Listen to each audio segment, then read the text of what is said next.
Assalamualaikum warahmatullahi wabarakatuh.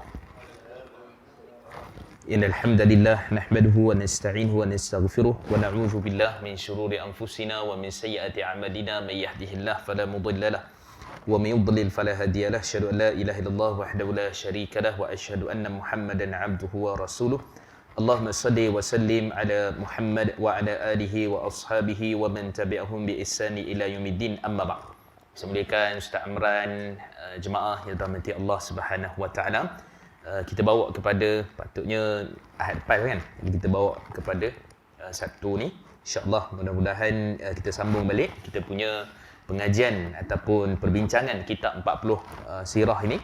Dan hari ni insya-Allah kita masuk kepada kisah yang seterusnya, kisah yang kalau ikut ni 22 23 kan, muka surat 96.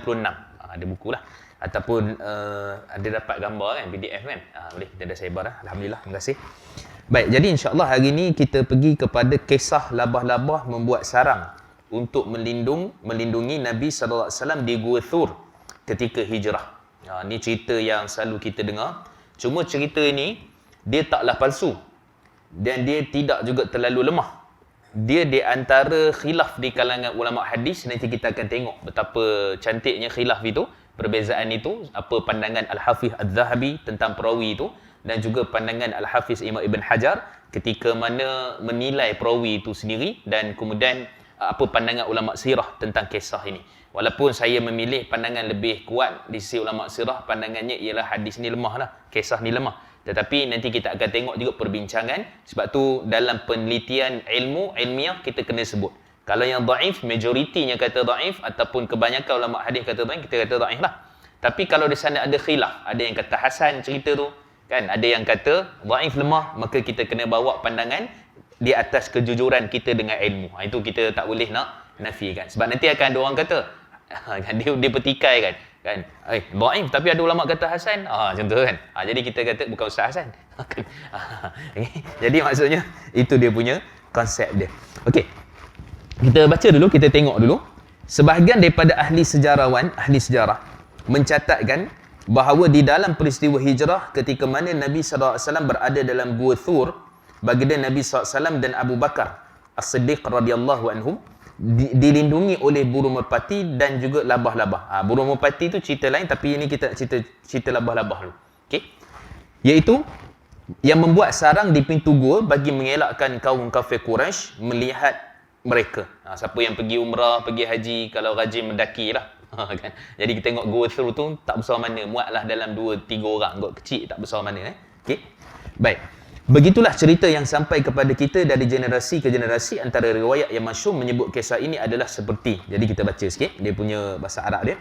Intalaqan Nabiy sallallahu alaihi wasallam wa Abu Bakrin ila al-ghar fadakhala fihi faja'at al-ankabut fasajanat fanasajat ala babil ghar wa ja'at Quraisy يطلبون النبي صلى الله عليه وسلم وكانوا إذا رأوا على باب الغار نسج الأنكبوت قالوا لم يدخله أحد وكان النبي صلى الله عليه وسلم قائما يصلي وأبو بكر يرتقب فقال أبو بكر للنبي صلى الله عليه وسلم فداك أبي وأمي هؤلاء قومك يطلبونك أما والله ما على نفسي أبكي ولكن مخافة أن أرى فيك ما أكره فقال النبي صلى الله عليه وسلم لا تحزن إن الله معنا. Ini sebahagian daripada petikan ayat Quran jugalah, nanti kita akan tengok daripada surahnya. Baik, maka dikatakan bahawa Nabi SAW bersama Abu Bakar berangkat ke gua. Talaqa ni maksudnya pergi ataupun mengunjungi, ataupun tempat pergilah, berangkatlah ke gua. Dia tak sebut sini Gua tu Thur, tapi Gua Thur lah. Ghar tu maksudnya gua. Kan? Kalau jabal maksudnya bukit lah. Kita kata macam tu. Tapi kalau dia kecil tu, bahagian tu, itu dipanggil, untuk masuk seorang tu dipanggil Thur. Tu dia beza dia, Thur maksudnya kecil. Ghar ni lebih besar sikit. Dia punya tu boleh masuk. Okey. Maka bila masuk ke situ, datanglah labah-labah membuat sarang pada mulut gua. Kemudian datanglah sekumpulan kaum Quraisy yang mencari jejak Nabi SAW ketika mereka mendapati adanya sarang lebah-lebah yang tidak diusik di mulut gua, mereka berkata, pasti tidak ada seorang pun yang memasuki gua ini. Lepas tu bunyi cicak pula. Kadang dengar cerita lah. Cicak tu pula bunyi kan. Cicak tu hak sahihnya cerita tentang Nabi Ibrahim. Ada dalam riwayat Imam Muslim yang mana dia tiup api Nabi Ibrahim tu supaya membakar Nabi Ibrahim. Sebab tu dalam riwayat Imam Muslim, beberapa riwayat Tirmizi sunnah untuk bunuh cicak tu. Kan Nabi sebut dengan sekali ketuk dapat 100 pahala. Itu sunnah. Kan? Kalau 2 kali 50 pahala. Maksudnya jangan zalim lah. Paling cepat tu bunuh cicak tu. So memang bunuh cicak tu adalah satu benda yang disunnahkan. Memang ada hadis yang tentang perkara itu. Okey, kemudian pasti tidak ada seorang. Kemudian kata Sayyidina Abu Bakar As-Siddiq, pada itu maksudnya pasti tiada seorang pun yang memasuki gua itu, kata mereka. Padahal ketika itu Nabi SAW sedang mendirikan salat, sedangkan Abu Bakar menunggunya. Menunggu di sini maksudnya dalam hadis itu sebut apa tadi? Yataraqab, yartaqib ni mengawasi. Dia tunggulah, dia tengok keadaan sekitar tu Nabi sedang solat. Baik. Dan kemudian sedangkan Abu Bakar menunggu. Sayyidina Abu Bakar berkata, korbankan ayah dan ibuku untukmu. Ini satu perkataan lah dalam Arab ni, dia ataupun sebenarnya zaman jahiliah pun dok pakai juga macam tu. Kan? Tapi mereka suka bersumpah. Okey, kemudian datang Islam, maka mereka sanggup mengorbankan harta ibu dan ayah pun semata-mata untuk siapa? Untuk mempertahankan baginda Nabi SAW. Baik. Jadi mereka itu kaummu yang hendak membunuhmu. Demi Allah, tidaklah aku ini menangis kerana mengenangkan diriku, namun aku menangis kerana takut akan menimpa apa yang menimpa yang akan menimpa ataupun yang akan membunuhmu. Demi Allah, tidak aku ini dia kecil sikit tulisan dia. Menangis kerana mengenangkan diriku, namun aku menangis kerana takut akan menimpamu apa yang tidak aku sukai. Rasulullah sallallahu alaihi wasallam menjawab, jangan engkau takut, sesungguhnya Allah bersama kita. Ini cerita panjang dia.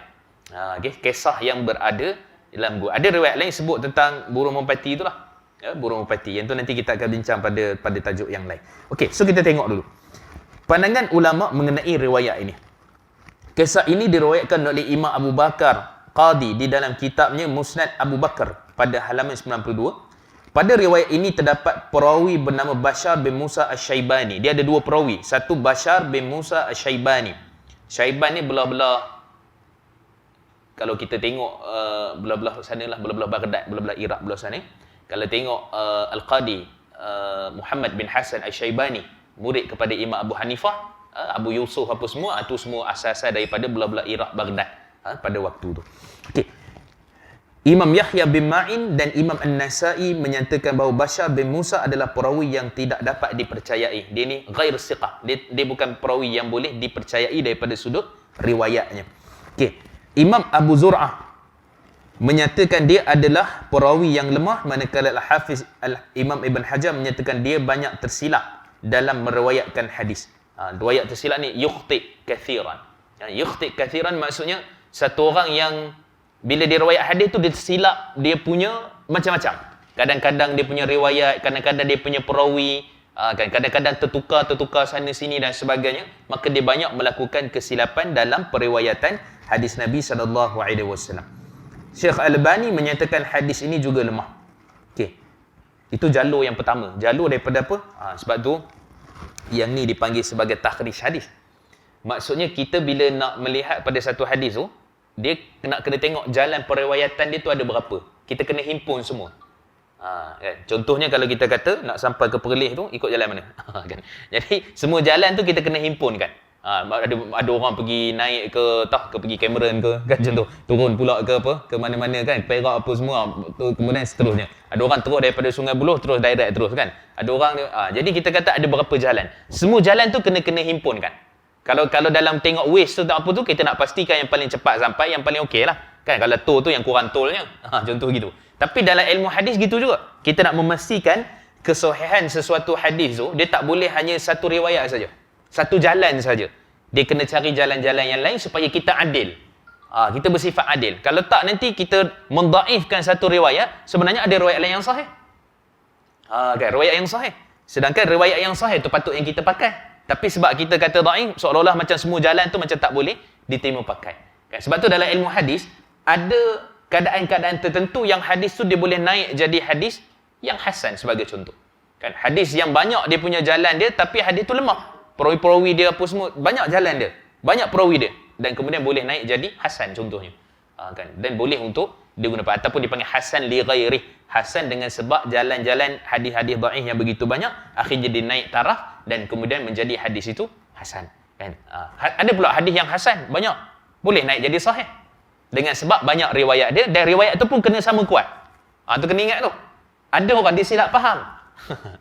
Dia kata, banyak riwayat tu takkanlah dhaif. Semua riwayat tu tak boleh pakai. Maka dia takkan jadi hadis tu jadi hasan. Tak boleh. Tak boleh jadi hadis tu boleh jadi satu hadis yang boleh diterima sebagai hujah. Sebab semua riwayat itu adalah lemah. Kan? Jadi itu benda yang kita kena jelas dulu. Okey, tu satu jalan. Melalui siapa tadi? Melalui Bashar bin Musa Asy-Syaibani. Baik. Jalur yang lain, riwayat yang lain seakan sama dengan kisah di atas melalui riwayat Uthman Al-Jazari. Sebahagian ulama antara Al-Hafiz Imam Ibn Kathir dan Ibn Hajar menyatakan sanadnya hasan. Itu saya sebut tadi. Maksudnya kita kena adil, kita kena bawa riwayat yang menyatakan dan pandangan ulama tentang ini. Namun sanadnya dhaif kerana Uthman Al-Jazari seperti mana kata Imam Ahmad banyak meriwayatkan hadis-hadis mungkar. Mungkar ni maksudnya dia banyak riwayat hadis yang bersalahan dengan orang lain yang lebih terpercaya daripada dia. Kan? Itu dipanggil mungkar. Dia dah dhaif, dia tu lemah. Kan? Dia tu sendiri maksudnya perawi yang sedang-sedang je. Yang boleh lah kalau nak pakai tu boleh ambil riwayat dia. Tapi disebabkan dia itu adalah seorang yang lemah, maka pada waktu itu dia tak boleh untuk riwayat berbeza dengan riwayat orang lain. Kan? Sebab tu yang ini konsep ni ada setengah orang dia panggil sebagai istilahnya dipanggil apa ni, ziyadatul thiqah. Tambahan kepada perawi yang terpercaya. Tapi itu perawi yang terpercaya. Kalau perawi itu tak terpercaya, maka dia tak dikira sebagai boleh terimalah riwayat tu. Contohnya saya bawa gini. Katalah Fa'id ibn Qudamah dan berapa lagi lah yang lain. Contohnya riwayat berkenaan dengan yuharrikuha, menggerakkan jari. Kan? Yuharrikuha. Ada para ulama hadis terima menggerakkan jari sebab dia kata ziyadatu thiqah. Orang yang lebih thiqah meriwayatkan, sebab dalam isyarat Imam Muslim, hadis sahih riwayat Imam Muslim, Nabi cuma mengisyaratkan isyarat bisubabah. Nabi berisyaratkan dengan jari. Syarat macam tu. Daripada tahiyat awal lagi macam tu lah. Maksudnya bukan at-tahiyat baru genggam dah. Daripada awal lagi. So awal lagi. Ni ulama hadis ramai terima lah. Jadi macam tu je. Tapi ada riwayat yang tambah menyatakan Nabi yuharrikuha, menggerak-gerakkan jarinya. Kan? Jadi tambahan daripada siapa? Tambahan daripada perawi yang thiqah, yang terpercaya. Maka sebab tu sebahagian ulama hadis terima riwayat itu walaupun kebanyakan riwayat menyatakan hanya isyarat semata-mata tanpa menggerakkan. Dia persoalan tentang perawi. Persoalan tentang siapa yang riwayatkan. Bukan cerita benda ni bid'ah ke. Bukan cerita ni tak sunnah ke. Bukan. Cerita tentang perawi. Di situ baru dia jadi hukum nak tentukan benda tu sunnah ataupun tidak. Itu dia punya konsep bagaimana kita nak tahu tentang perkara itu. Kan? Sama juga hadis letak di atas dada. Ataupun di antara dada dengan pusat. Ataupun di bawah pusat. Semua riwayat yang dipertikaikan. Tak ada satu pun riwayat yang sahih. Ada orang silap menukilkan, dia kata adalah riwayat Al-Bukhari. Riwayat Bukhari cuma pegang saja. Letak di mana tu tak ada dalam perkataan Bukhari tu. Tak ada. Maka sebahagian menyatakan riwayat Imam Ahmad daripada simak lebih kuat daripada apa letak atas ni dan sebagainya. Maksudnya sentiasa ada persisihan tentang riwayat-riwayat tu dan tak menjadikan kita menyatakan benda tu bid'ah. Sebab ada riwayat, ada pandangan, ada hujah-hujah yang kukuh. Maksudnya tak ada hujah, tiba-tiba kata boleh, ni kata sunat. Contohnya apa? Ni serong sikit. Yang ni memang tak ada hadis. Hujah macam mana pun tak ada hadis. Walaupun disebut oleh Imam Ad-Dimyati dalam kitab beliau I'anatul Talibi mazhab Syafi'i, tapi Imam Nawawi sendiri tak sebut. Imam Syafi'i sendiri tak sebut. Imam Rafi'i sendiri tak sebut. Imam Ghazali sendiri tak sebut. Maka kebanyakan ulama-ulama dalam mazhab Syafi'i yang besar-besar yang dipanggil sebagai kibar dalam mazhab Syafi'i yang hebat, mereka tak sebut. Tapi Imam Dimyati sebut. Maka seolah-olah macam kita kata tak kuat lah sebab tak ada hujah satu. Maka yang lebih tepatnya kita kata hanya tak perlu untuk diserongkan. Itu dia punya konsep dia. Jadi kita belajar, kita tahulah benda tu maksudnya macam mana perbincangan dan perdebatan di kalangan para ulama.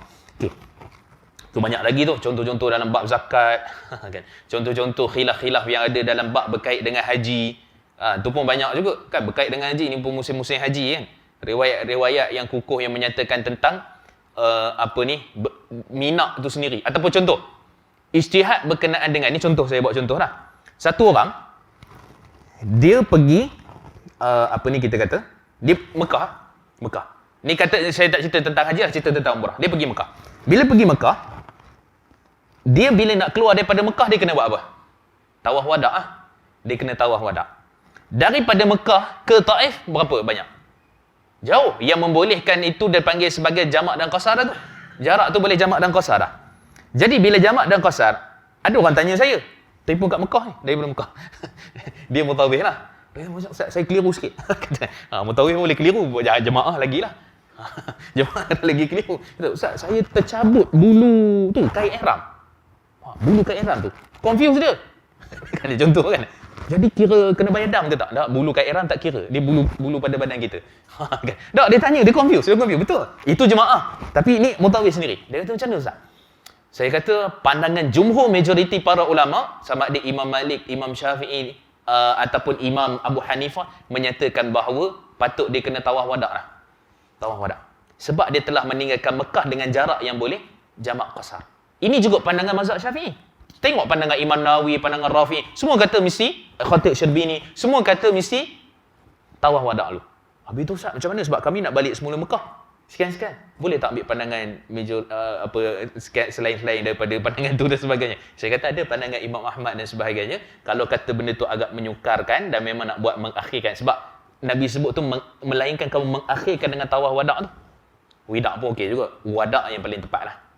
Orang sebut tawaf wida' kan? Tak apa, tawaf wada' tu lebih tepat.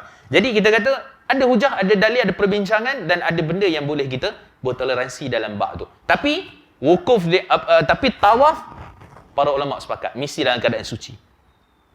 Illa an tatufa bil bait, kata Nabi sallallahu alaihi wasallam, hadis riwayat Imam Bukhari. Maksudnya, wahai Aisyah, Sayyidatina Aisyah menangis. Sebab apa? Dia haid waktu buat haji tu. Nabi tahu dah, tapi Nabi saja buat tanya.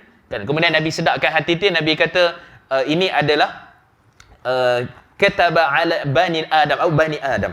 Maksudnya ini satu benda yang telah tertulis kepada anak cucu-cucu Adam, terutama wanita lah. Memang benda tu, haid tu benda yang daripada sejak zaman Nabi Adam, Nabi-Nabi, para anbiya dan semua, umat ni akan ada haid bagi wanita dia. Kan? Jadi bila Nabi sedapkan kepada Aisyah, Nabi tenangkan dia dan barulah Nabi sebut, kamu buatlah apa saja, wukuf Arafah, Muzdalifah, buat apa semua, melainkan tawaf al-bait tu.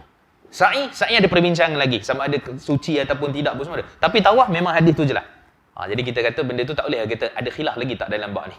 Jadi kita hadis jelas dah tu kan, pandangan majoriti pun jelas lah. So kita kata itulah pandangan-pandangan di kalangan para ulama. Kalau kita dapat faham, kita jelas, maka kita tak boleh nak bid'ah ke satu benda yang ada hujah. Tapi tak ada hujah, kita boleh kata benda tu adalah rekaan. Benda tu adalah benda yang bukan sunnah dan sebagainya. Okey. Contoh apa? Subhana man la yanamu wa la yashu. Itu tak ada satu hadis sahih pun dalam bab tu. Tapi kalau tengok dalam kitab-kitab empat mazhab, bukalah kitab Hanafi ke Maliki ke Syafi'i Hanbali, semua akan tulis antara doa yang dibaca ketika mana kita lupa sujud kan. Subhana man la yanamu wa la yashu. Dan macam tepatlah doa tu, segala puji bagi Allah yang tidak mengantuk, apatah lagi yang tidak tidur kan. Subhana man la yanamu, bukan mengantuk, tidur dan juga lupa kan. Segala puji bagi Allah yang tidak tidur dan juga tidak lupa. Kita membaca Subhana man la yanamu wa la yashu. Kita kata riwayat lebih kuat, bukan kuat lah, maksudnya riwayat tu tak ada Nabi baca apa, maka kembali kepada riwayat asal Subhana rabbiyal a'la. Lebih kuat, lebih kukuh. Kan. Tapi kita kata itulah yang ada dalam masyarakat kan. Kalau contoh tentang apa, kunut khilaf lah. Tak boleh nak cakap apa, riwayat ada. Abu Malik As-Sya'i punya riwayat, dia ni punya riwayat dan sebagainya. Tapi benda yang tak ada, memang langsung tak ada hadis tu, macam mana nak buat? Kan. Jadi kita kata lebih baik kita tinggalkan dan kemudian kita beramal dengan apa yang ada dalam hadis. Benda khilaf boleh bincang. Tangan letak kat mana kan? Kan nak turun lutut dulu ke apa ke boleh bincang kan. Yang nak ni dulu ke kan, ataupun nak ni ke dulu ke kan, waktu kita nak bangun tu. Saya kata bagi pandangan saya, riwayat yang nak kata ajan tu riwayat yang dhaif lemah. Tapi ada orang pakai itu adalah sahih, silakan, tak ada masalah. Kan Imam Nawawi mendhaifkan riwayat menyatakan kita kena ajan. Maksudnya kita bila nak bangun tu kita macam tu kan. Imam Syafi'i kata bila mana nak bangun, dia kata uridu a'tamid alal ard dalam Aku suka kalau nak bangun, aku tekan macam tu je, sunnahnya. Kan? Ada orang tekan, tak apa, kita kata ini perbezaan pandangan dari sudut hadis itu sendiri. Kan? Jadi kita kata ini benda yang kita boleh terima. Kan? Contoh lain, sentuh kemaluan, batal wuduk ataupun tidak. Yang ni lagi cantik, tuan-tuan. Mazhab Syafi'i mendaifkan hadis yang dihujahkan oleh Imam Abu Hanifah. Imam Abu Hanifah mendaifkan hadis yang dihujah oleh Imam Syafi'i. Lagi best. Kan? Hadis Busrah dengan hadis Safwan. Kan? Hadis Busrah dengan hadis Safwan ni lagi cantik. Maksudnya ada yang Nabi sebut, man massa dzakarahu falyatawadda. Siapa menyentuh kemaluannya, maka hendaklah dia berwuduk, batal wuduk. Kan? Ada riwayat lain sebut yang Imam Abu Hanifah guna sebagai hujah, mazhab Hanafi kata inna minal adum. Dia macam anggota yang lain. Sentuh telinga pun sama, hidung pun sama. Apa beza dia? Cantik juga.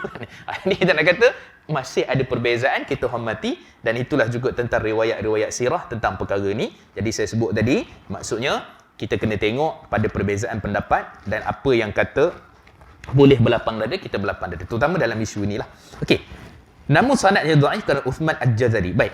Seperti kata Imam Ahmad, banyak meriwayatkan hadis-hadis mungkar. Uthman Al-Jazari bukanlah perawi makbul.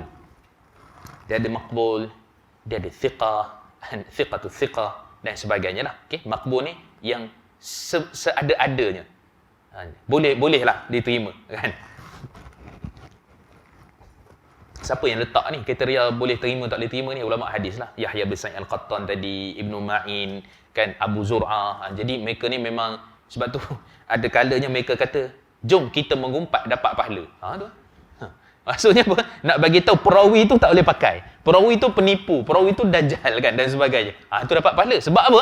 Kerana nak menjaga hadis Nabi sallallahu alaihi wasallam. Kita jangan banyak dosa. Yang mengumpat tu banyak dosa. Tapi yang imam-imam tu memang mereka ni jenis jaga sungguh dan sebagainya lah. Kan? Sebab tu ada sebahagian imam mereka terlepas dalam bab-bab tentu, pada perawi tu tak boleh pakai. Punyalah nak jaganya, mereka kata apa? Dia ni hasan lah hadis dia. Kan contohnya Imam Suyuti selalu macam tu. Sebab tu Imam Suyuti dia terkenal dengan seorang ulama hadis yang hebat juga, tapi dia agak sikit mutasahil, bermudah-mudah sikit. Tu Imam Suyuti. Imam Al-Hakim pun sama, dan sebahagian ulama-ulama yang lain, kan. Imam Ibnu Majah pun sama. Sebab tu dalam sunan, dalam kutubut sittah tu, kitab hadis yang 6, Bukhari, Muslim, Abu Daud, Tirmizi, Nasai, Ibnu Majah tu, Ibnu Majah ada hadis palsu. Ada 5-6 hadis palsu. Bukan sebab dia masukkan, beliau masukkan, beliau imam hebat, tapi ialah nak menceritakan tentang, mungkin juga bila nak isyarat bahawa benda tu adalah yang palsu, kan. Tapi beliau antara kedudukan yang 1, 2, 3, 4, 5 tu beliau yang ke-6. Beliau yang ke-6. Maksud Bukhari nombor 1, Muslim, kemudian juga ada yang kata Tirmizi ataupun Abu Daud, kemudian seterusnya adalah Nasai, akhir sekali baru Ibnu Majah. Dari sudut tingkatan kekuatan penulisan, penghimpunan dan juga kualiti riwayat. Itu dia punya konsep dia. Kan? Jadi ini dia punya perbincangan dia. Okey, kemudian yang mana nama sebenarnya Uthman bin Amr As-Saj Al-Jazari, bahkan dia adalah perawi yang lain. Ini macam mana pula tu? Ini satu lagi benda yang memeningkan ulama-ulama hadis. Bila cari nama tu disebut Al-Jazari tu, kalau kita buka kitab-kitab yang menghimpunkan tentang perawi-perawi hadis, Al-Jazari ni 300 orang nama Al-Jazari. Jadi yang mana satu? Jadi para ulama hadis mereka akan tengok apa? Pertama, guru dia siapa? Nak tengok guru dia. Tengok guru dia apa semua, okey. Oh, guru dia siapa? Tiba-tiba tengok guru Bukhari. Takkan sebab kan. Contohlah kan. Tiba-tiba tengok guru Imam Muslim. Tengok guru An-Nasai, Imam Tirmizi. Mustahil lah. Mustahil kan. Okey, maksudnya taklah. Kan? Tapi tengok pula, guru dia pun dhaif juga. Guru dia sekian-sekian. Kan, dan sebagainya. Kemudian apa? Tengok tempat dia. Itu dipanggil buldan, Mu'jamul Buldan. Tempat dia lahir kat mana? Nak kena tengok. Dia ambil, kalau dia kata contohnya dia ada guru kat situ, mustahil lah dia ambil daripada guru tu, sedangkan dia daripada lahir tempat lain. Dia lahir dekat Sajistan. Contohnya. Kemudian orang ni lahir dekat apa bahagian timur Khurasan. Mestilah jauh. Contohnya lah. Kan. Kemudian juga tengok pandangan ulama-ulama hadis tentang dia. Jadi yang itu yang masalah tu nak cari tu. Maka memang saya sebut ilmu hadis ni ilmu yang sangat payah. Sangat payah, sangat susah. Kalau fiqh kita boleh baca pandangan banyak. Mazhab Hanafi, Maliki, Syafi'i, Hanbali. Kita nak tarjih ke, nak tengok dalil ke, is okay. Lebih mudah daripada hadis. Hadis ni kita nak hukum, nak tengok satu perawi tu, banyak kitab kita kena buka. Waalaikumsalam. Apps yang kita kena buka. Kan kalau kita guna apps lah. Kalau guna tu kitab-kitab contohnya apa? Kitab tu pula kena tengok. Kalau sekadar guna ringkasan Imam Ibn Hajar Taqribut Tarzib contohnya. Tahzibut Tahzib. Yang tu ada lagi dia punya sebab ringkas-ringkas saja. Kena buka Tahzibul Kamal, Mizanul I'tidal, banyak lagi lah tuan-tuan. Kan akhirnya kita pening. Nak cari satu perawi ni tuan-tuan. Sebab tu Syekh Albani rahimahullah. Syekh Albani masuk subuh keluar isyak. Perpustakaan Zahiriyah tu. Nak mencari kadang-kadang perawi hanya satu hadis. Kata murid dia, kata guru kita juga, Syekh Ali Al-Halabi, kadang-kadang berminggu, berhari-hari nak cari satu perawi tu. Tiba-tiba kita kata Albani tak boleh pakai. Syekh Syu'aib Arnaud, guru saya juga, guru ramai ustaz-ustaz kita kat Malaysia ni. Syekh Syu'aib Arnaud ni apa dia? Dia kata, aku tak pernah guna satu pun peralatan komputer untuk takhrij hadis. Musnad Imam Ahmad tu, bukan guna Maktabah Syamilah. Bukan guna apps kita, tengoklah Google ke, tengok, ada semakhadis.com, tengok hadis sekejap. Contoh kan, tengok hadis sekejap. Apa ni, Lidwa kan, tengok sekejap hadis ni, tak ada.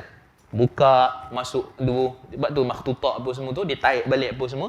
Tu satu kerja yang sangat susah tuan-tuan. Datang hadis, ulama-ulama hadis kemudian, kita kata itu kelebihan lah. Kan ada perisian, ada apa semua, tak salah. Bukan kita nak kata ini ulama hadis Google. Contoh kan, ini ulama hadis ni tak. Maksudnya ceritanya kita nak faham ke apa? Kemudahan yang Allah bagi. Zaman dulu mungkin itulah sebab tu mereka boleh hafal. Bila Syekh Syu'aib cerita, dia kata Musnad Imam Ahmad ni ada 28,000 hadis, dekat 30,000 hadis. Aku ingat hadis tu. Dia kata, aku ingat hadis-hadis tu, cuma kadang-kadang susunan nombor aku tak berapa nak ingat. Kadang-kadang ada sikit lupa, dia kata. Ceritanya apa? Daripada hadis pertama sampai hadis ke 30,000 tu, dia semak semua. Jadi kita kata inilah ulama hadis yang berkecimpung. Sebab tu kita kata ulama hadis ni, saya kata Imam Sufyan Ats-Tsauri dia sebagai payung agama yang menjaga agama dekat bumi. Malaikat jaga wahyu dekat langit. Yang jaga wahyu dekat bumi adalah ulama-ulama hadis kan. Sebab tu kita kena respect dan sangat menghormati ulama-ulama hadis.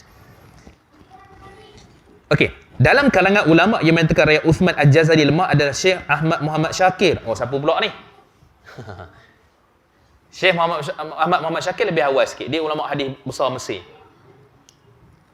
Okey. Ahmad Muhammad Syakir. Dia pernah nilai manuskrip Imam Ahmad tapi tak sempat siap.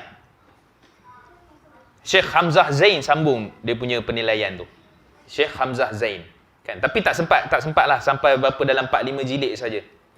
Sebab itulah Syekh Syu'aib Arnaud ambil dia punya dan Syekh Abdullah Turki dan sebagainya, mereka buat dan akhirnya cuba habiskan Musnad Imam Ahmad tu. 50 jilid rasanya. Ke 48 jilid macam itulah. Kan. Tak 55 jilid. Tu kalau kena empak atas kepala tu. Nak susun-susun martabak kan, terempak tu ni. Boleh meninggal. Kan? Nak ceritanya kerja keras para ulama. Okey, kerja keras para ulama hadis Nabi sallallahu alaihi wasallam. Syekh Ahmad Muhammad Syakir ni pun juga hebat juga beliau. Ada beberapa kitab-kitab hadis yang beliau nilai manuskrip dan sebagainya.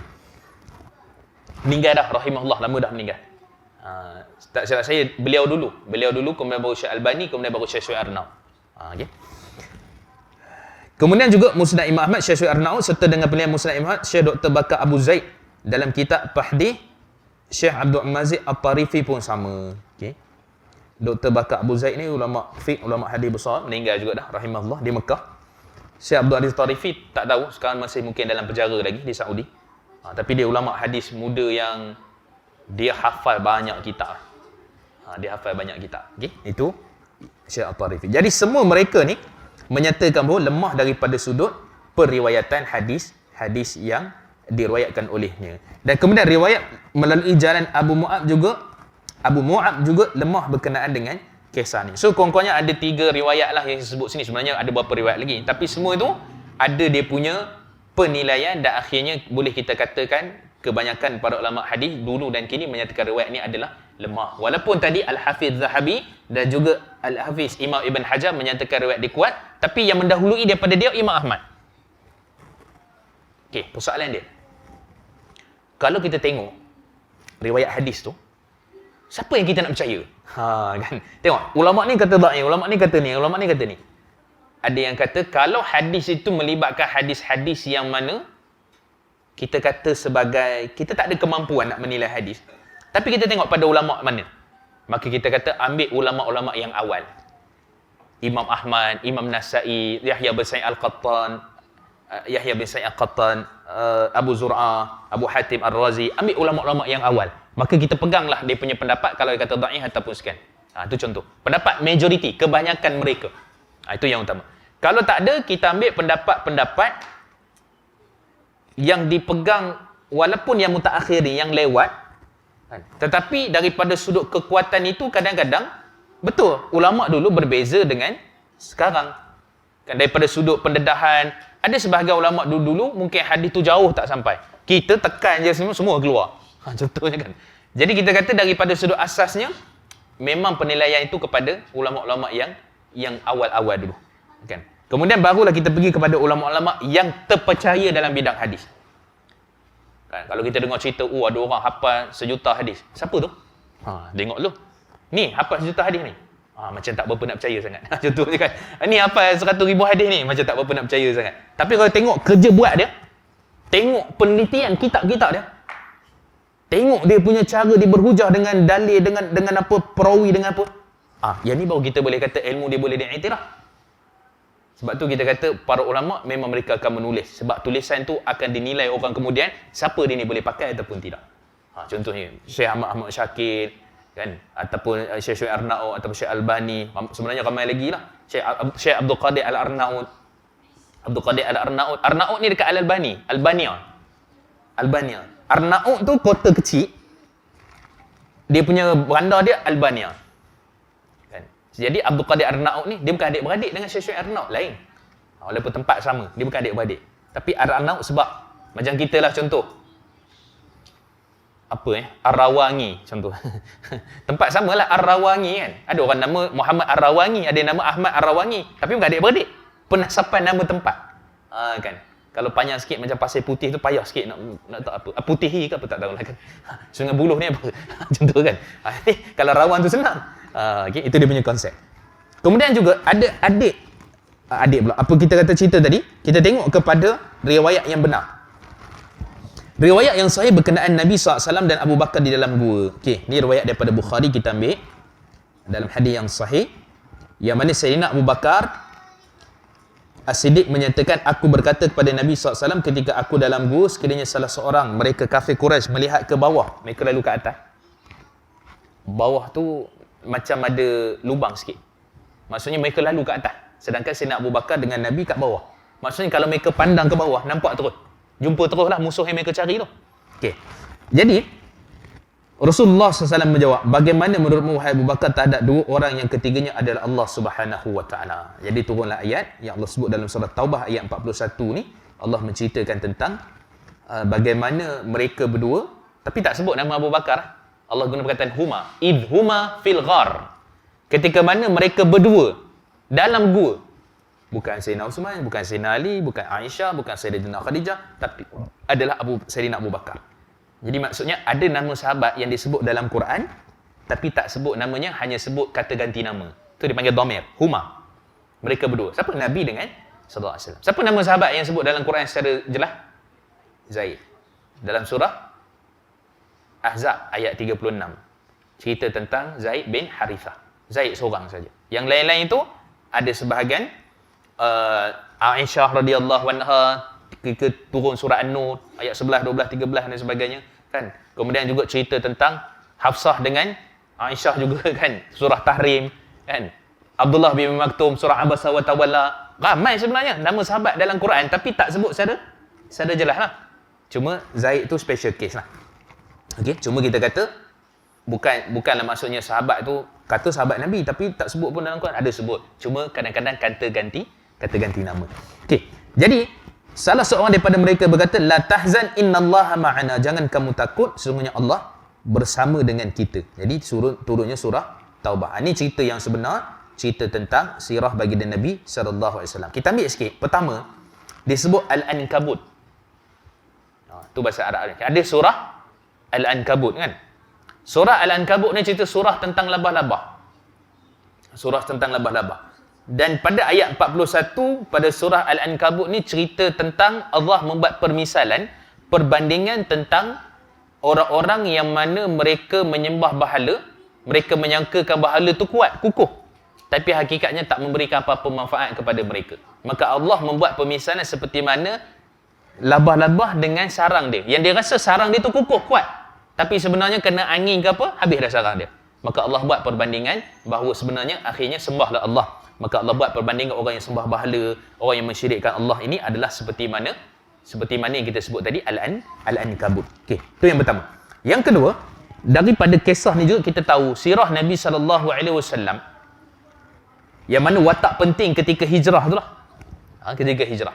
28 Safar tu daripada rumah Abu Bakar. Bila? Daripada rumah Sayyidina Abu Bakar. Bila? Tengah hari. Walaupun ada cuba dia nak menyatukan riwayat tu, kata memang tengah hari mula tu, tapi malam tu Sayyidina Ali ganti juga tempat tidur tu. Kan? Ada yang kata gitu. Tapi kita kata pendapat tu tak kuat lah. Pendapat tentang tu. Itu ada riwayat pada Ibn Hisham, Ibn Ishaq, memang ada riwayat. Kan? Tapi saya kata riwayat daripada Musa bin Uqbah lebih kukuh untuk dipakai. Kerana beliau ni Imam Al-Maghazi, kata Imam Malik. Beliau ni imam dalam sirah. Imam dalam sirah yang memang semua orang pakai. Riwayat daripada Musa bin Uqbah. Saya diam, dia orang diam. Saya bising, dia orang bising. Berlawan tu. Okey. Jadi maksudnya, Nabi, dalam riwayat Imam Ahmad ditambah. Melalui jalan Al-Jazari tadi, dan riwayat Abu Mu'ab tadi, ditambah 3 hari dalam gua tu. 3 hari. Maksudnya 3 hari tu apa? 28 Safar, 29, 30. Satu ataupun 2 tu baru bergerak ke Kuba. Perjalanan tu. Jadi situ kita dapat faham bahawa tak bermula Rabiul Awal. Bukan Rabiul Awal Maksudnya bermula hijrah itu ialah 28 Safar. Lebih tepat kata Syekh Safi Rahman Mubarak Furi dan sebahagian ulama-ulama hadis yang lain. Ataupun ulama-ulama sirah yang lain. Kan? Tapi sebenarnya bagi saya, bila tak ada satu riwayat yang kukuh, yang kuat, dia dianggap sebagai masih khilaf lah. Walaupun ada cuba orang tanya, contoh, Nabi berkhatan ataupun tidak. Nabi ni dikhatankan sendiri ataupun tidak. Imam Ibn Qayyim bincang panjang. Dan akhirnya, yang kukuh lebih kuatnya, kita kata, bapa ataupun datuk Nabi yang mengkhatankan Nabi SAW.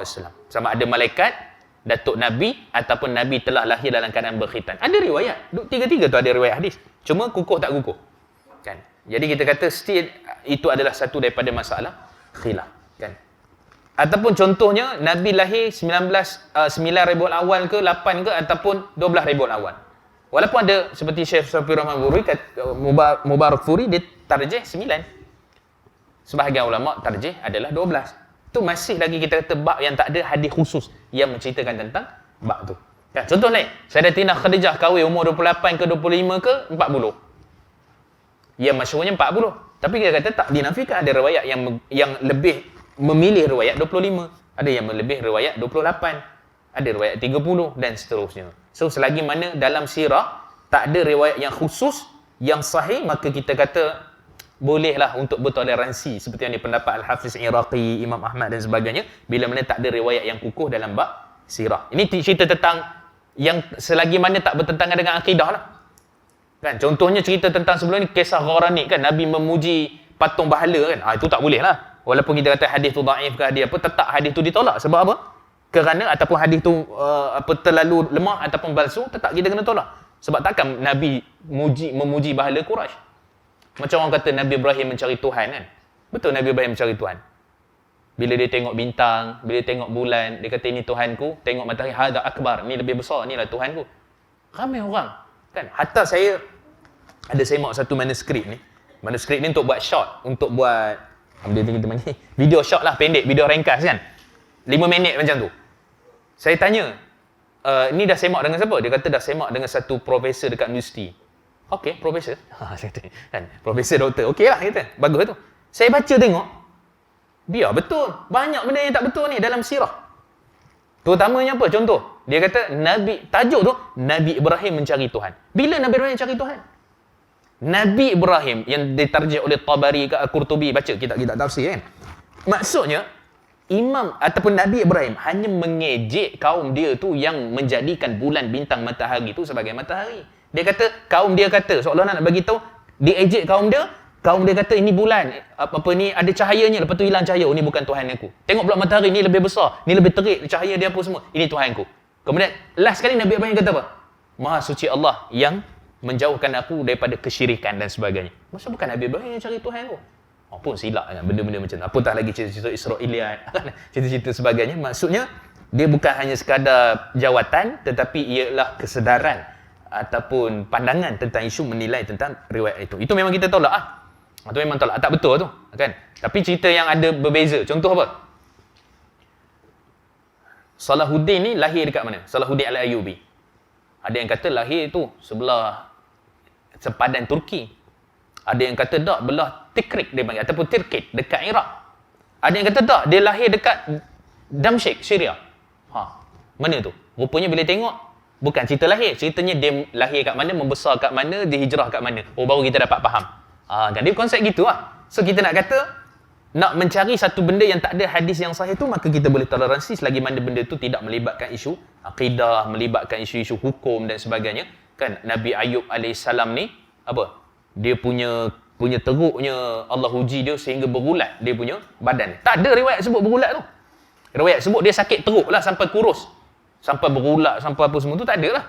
Tu cerita Israiliyat lah. Jadi kita kena nilai sendiri tentang isu yang seperti itu. Kan? Ada Nabi minum arak lah.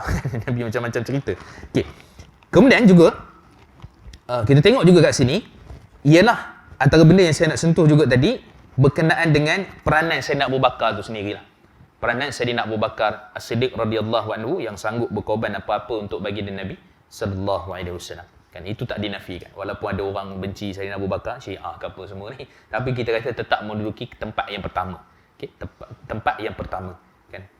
Sebab tu kadang-kadang kita kata Syiah ni tak apa, dia Zaidiyah je. Zaidiyah tu dah jadi apa dah? Kan. Zaidiyah tu pada waktu tu cerita tahun 70-an 80-an tu. Yang mahnya menganggap patutnya Sayyidina Ali jadi khalifah yang pertama bukan Sayyidina Abu Bakar. Sikit-sikit lah isu-isu yang sikit-sikit seperti tu. Yang tak melibatkan permusuhan, pergaduhan, perkafiran dan sebagainya. Kita kata, ada lagi ke yang Zaidiyah ni nak kena cari betul-betul ni? Ke semua dah jadi sebagai imamiyah apa semua? Kan? Yang betul-betul Rafidah kita panggil. Kan? Jadi benda-benda seperti itu kita kena perhalusi. So, kedudukan Sayyidina Abu Bakar As-Siddiq dan juga sahabat-sahabat yang lain memang tidak dinafikan. Ini antara yang awal-awal dengan baginda Nabi sallallahu alaihi wasallam. Uthman, Abdullah bin Uthman, itu nama sebenar beliau. Sayyidina Abu Bakar nama sebenarnya Abdullah bin Uthman. Wallahu alam. Kita berhenti dululah kot, kita ambil sikit tu je pada hari ni, alhamdulillah, insya-Allah. Ada persoalan yang mungkin tuan-tuan nak ajukan, nak tanya, nak bincang, insya-Allah, silakan. Ada persoalan? Ya, silakan tuan.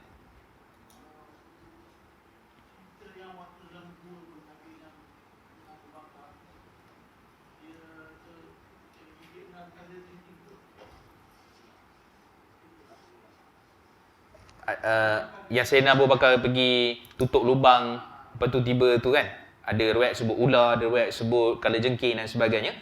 Riwayat itu termasuk daripada riwayat kesenambungan riwayat yang tadi. So daripada Al-Jazari tadi dan juga riwayat Abu Mu'ab tadi ada dia punya sandaran. Cuma saya tak bawa lah, terlalu panjang sangat. Jadi saya cuma bawa yang riwayat daripada Bashar tadi saja. Tapi kalau ikut cerita panjangnya ada. Cuma adakah kuat ataupun tidak, dia kata dia lemah. Dia lemah. Dia tak sampai palsu, dia lemah. Untuk diceritakan boleh, tapi kita kata, sebab tu kata Dr. Akram Dia Al-Umari, ni satu ulama hadis besar, dia ada Sahih Sirah Nabawiyah. Itu antara kitab yang kita recommend yang paling terbaik lah kalau tuan-tuan nak. Dia lebih bagus daripada Rahim Maktum sebenarnya. Dari sudut riwayat. Daripada sudut riwayat. Lebih bagus daripada Rahikum Maktum. Kan? Kira Rahikum Maktum tu okey lah, tak ada masalah. Tapi ada juga riwayat lemah yang dia bawa. Kan? Cuma kita kata Akram Dia Umari ni dia memang buat betul-betul. Satu lagi, Sahih Sirah Nabawiyah juga ialah Dr. Mahdi Rizqullah. Tu pensyarah Ummul Qura. Ulama hadis besar juga. Kau nak cari betul-betul baca yang ada riwayat yang apa semua tu, tuan-tuan pergilah cari kat Pesta Buku Antarabangsa. Pesta cetakan Indonesia lah dua tu. Kan? Cuma Rahim Maktum ada cetakan bagus, Yadim bagus cetakan Yadim. Okay? Itulah. Cuma kita nak kata tadi riwayat tu lemah dan kemudian kita cerita tu boleh, tapi kita kata bukan disandarkan secara tepat lah kepada baginda Nabi SAW sebab penceritaan itu adalah lemah. Wallahu a'lam. Ada soalan lain? Ada soalan lain?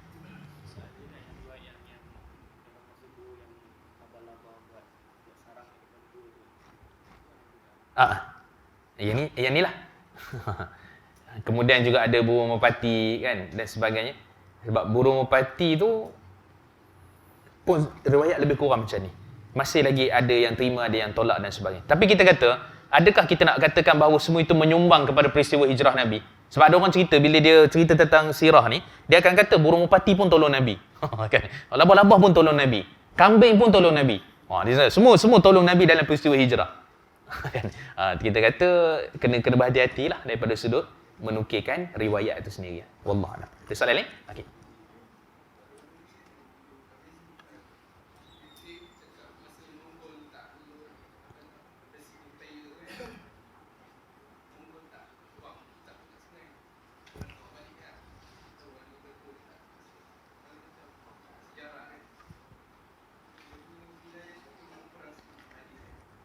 Saya setakat ni daripada sudut sejarah lah, sama ada sejarah Monggo, sejarah zaman Salahuddin Al-Ayyubi apa semua tu, saya pegang kebanyakan yang bagus seterusnya adalah Syekh Muhammad Ali As-Salabi.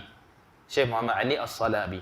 Dia antara yang teliti dalam riwayat-riwayat, sebab dia bukan sirah zaman Nabi tu dah. Dia dah pergi pada zaman pemerintahan yang selepas tu. Kan zaman Salahuddin Al-Ayyubi, zaman Al-Fatih, kan zaman siapa lagi? Dan seterusnya lah. Okay? Jadi kita kata yang itu beliau antara, sebab dia punya rujukan tu terhad. Kalau hadis sirah sahabat, dia ada rujukan, dia ada dia punya sanad apa semua tu. Tapi yang selepas tu, siapa yang akan menulis dan akan meneliti? Cuma kita kata dalam bab tu memang ada begitulah masuk sirah. Ada yang kata telah dibuang, ada yang kata sebenarnya Monggo bawa balik dan sebagainya. Tapi kita kata secara umumnya, semua ilmu tu kalau terbakar ke apa pun semua, tetap ada dalam dada para ulama. Kalau kita problem, tuan-tuan. Buku-buku hilang kan, terjemahan Quran hilang apa semua, pening kepala kita kan, sebab kita tak hafal. Kita tak hafal. Tapi para ulama dulu mereka hafal. Jadi kita kata itu kelebihan orang dulu-dulu kan. Sebab tu kita sebut zaman tu berlaku adakah Imam Ibn Qayyim itu zaman Mongol lah tu, zaman Syekh Islam Ibn Taimiyah dan sebagainya. Imam Ibn Qayyim tulis Zadul Ma'ad tu jalan pergi haji ya. Rujukan yang sangat terhad. Daripada rehlah dia nak pergi haji, tulis 6 jilid kitab Zadul Ma'ad fi Hadi Khairil Ibad tu dalam tempoh pergi haji. Bayangkan pergi haji. Kita berapa kitab pergi haji? Naik flight apa tak ada lah.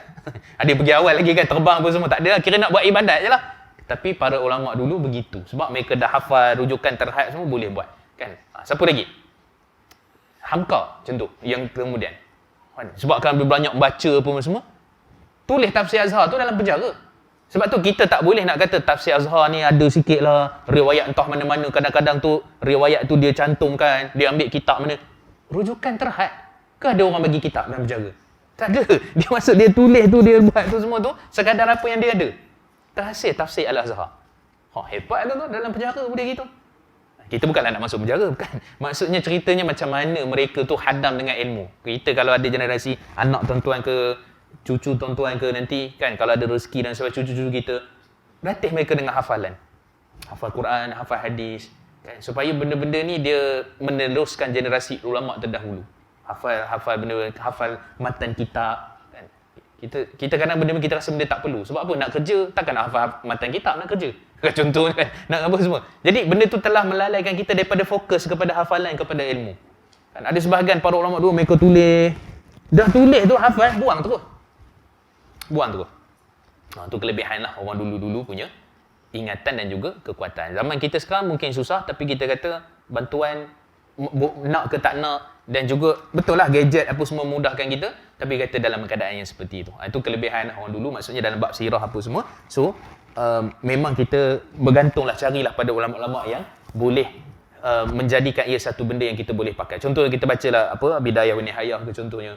Kan itu pun pada zaman Ibn Kathir tu pun dah lama dah tu. Kan pada zaman dia start daripada zaman Nabi Adam sampailah ke sudah tu pun hebat juga dah tu.